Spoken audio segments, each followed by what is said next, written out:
Bismillahirrahmanirrahim. Assalamu alaikum wa rahmatullahi wa barakatuh. Guys, welcome in a brand new episode of Varas Aviation Training Program. First of all, I like to tell you that we have a little change in our program due to your lot of requests. For those people, they are just newly joined. They are complaining that this time of training, 35 minutes, 40 minutes, is a long time. So please reduce it for the memorize.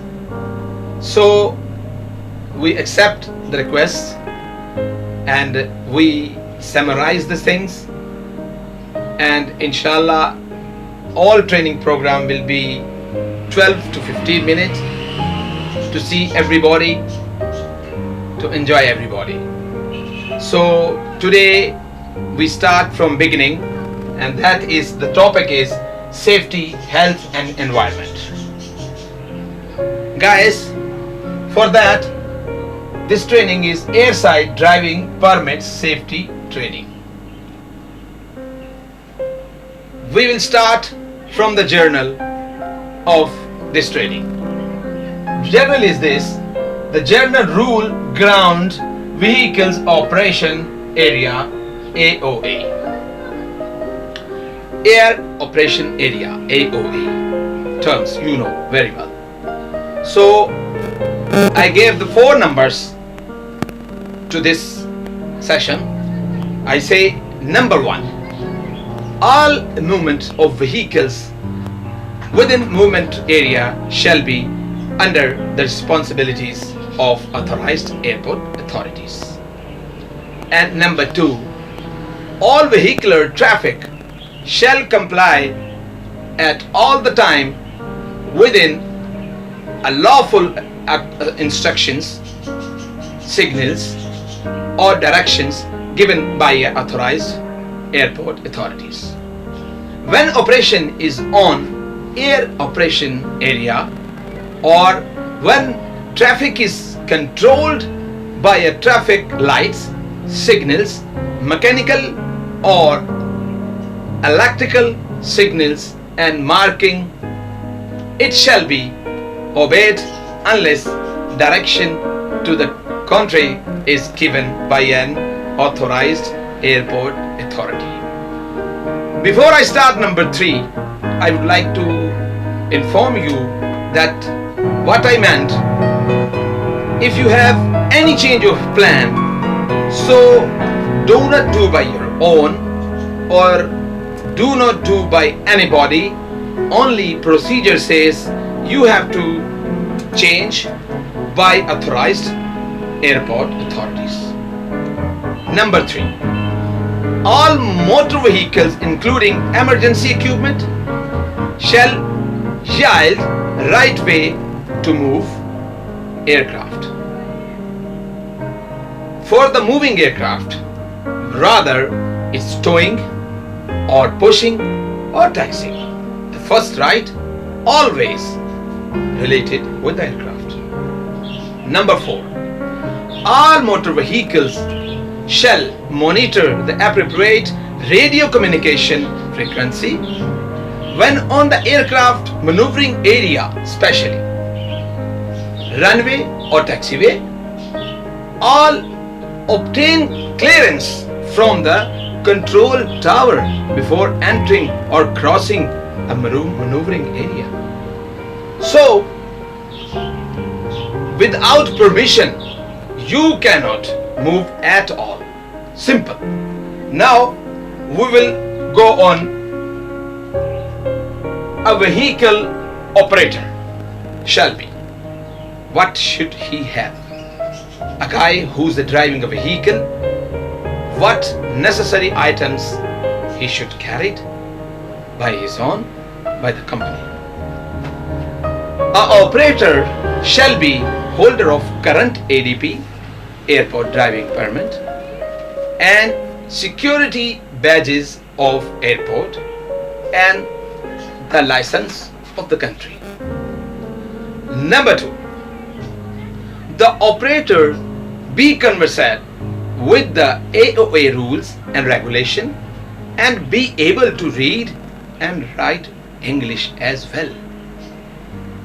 Number 3, a operator shall be capable of reacting on the visual signal, should be approach aircraft within, should not be approached aircraft within anti-collision light or beacon light is on or flashing. So first I would like to elaborate one just little things before I go on number 4. Normally, if we don't know the signaling, somebody is signal us and we don't understand, then it will be a big problem.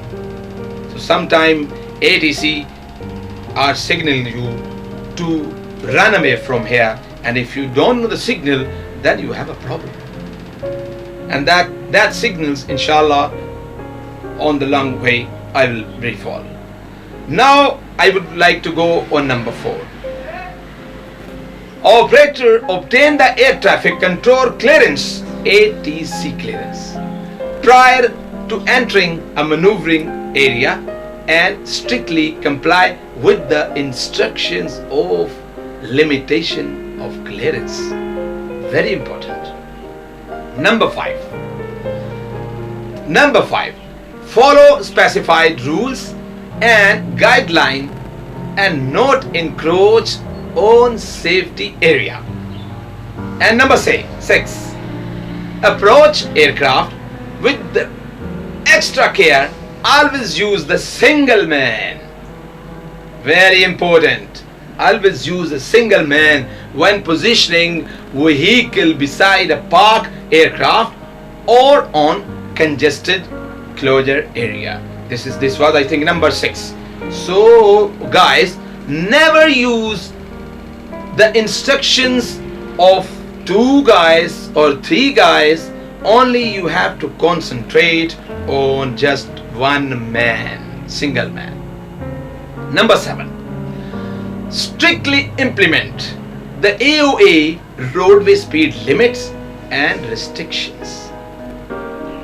And number 8, acknowledge the operation of radiopathy RTF equipment and capable of reacting to RTF messages communicate with the use of standard traffic. When operating on a taxiway, this is too much important. And number 9 and last for this session, shall be acknowledged of aerodrome layout, signs and marking. For that, we will jump up now. Number 3, our vehicle requirements. What vehicle required to enter the aircraft, enter the airsides. This is also, I gave the number 1 to 5. Number 1, a vehicle should certified by owner, it's operationally and sound for AOA operation and inspected by a safety department of the airport. Number 2, should have airport security sticker and decals and necessary functions to perform all connection with the aircraft and aerodrome facilities. These are number 2. So I gave 1 to 5. I will jump on number 3. Number 3 is fitted with the reflecting safety stickers and a suitable vehicle rotating beacon light visible 360 degree. Important, very important. Number 4, the vehicle should fit it with the at least 2 front light white and 2 rear light red if operated during hours of darkness. And number 5 and last for vehicle requirement, train must not be exceed the limit specified. Important. Sometime we have seen the maximum 4 to 5 trolleys are pushing or pulling. This is not allowed.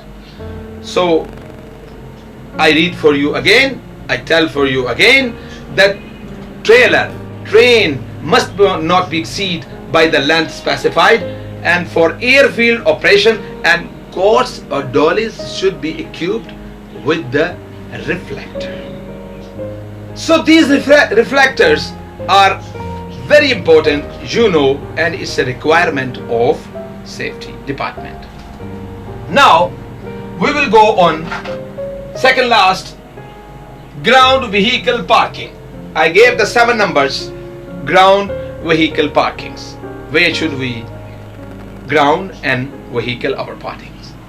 Number 1, do not park in an area not designed for the parking. Very important. Number 2, do not park your vehicle occupying 2 spaces. Very important. And that is saddle the line in same manner. Number 3, do not park restricted or reserved parking spaces or area. Number 4, do not block approaches of fire hydrant and obstruct access to fire suspension. So this is number 4, and I have number 1 to 7. Number 5, do not park vehicle or equipment in such manner as block access route of fire equipment of any aircraft. Take care, guys, it's not easy to work in the airport. Number 6, do not park vehicle or equipment where they will be blocked or in the way of emergency vehicle such as ambulance. Number 7 and last for that, do not block exit route of fueling or defueling vehicle. Park at least 7 meters away from these vehicles. Look at that, how sensitive your job. It's not easy job. You have to be open mind all the time. Okay, last but not the least, how park vehicle. 4 points I can say. Number 1, park your vehicle with the gear selector in park of automatic transmission or reverse for manual operated transmissions. Number 2, engage hand brake or foot brake if vehicle or equipment is not equipped with the parking brakes. On the wheels, install choke to prevent unwanted movement. Look at that, how much sensitive your job. And now I think number 3, yes, number 3, shut off the engine and do not leave vehicle if the engine is required to be some reasons. That is why it's not easy job. And last number, leave the key into the ignition except at the cargo parking area where you remove the key. So that was the all point, my dears, for you today. I hope you learned a lot, and as I told you that we summarized the training little to enjoy all of you. My dears, today we study on safety, health and environment, and in the airside driving permanent safety training. So dear, if you like the video, please subscribe my channel and give thumbs up to this video. If you have any question regarding the video, so please you can ask. I have given the link below, Twitter and other things. So take care. Until then, goodbye.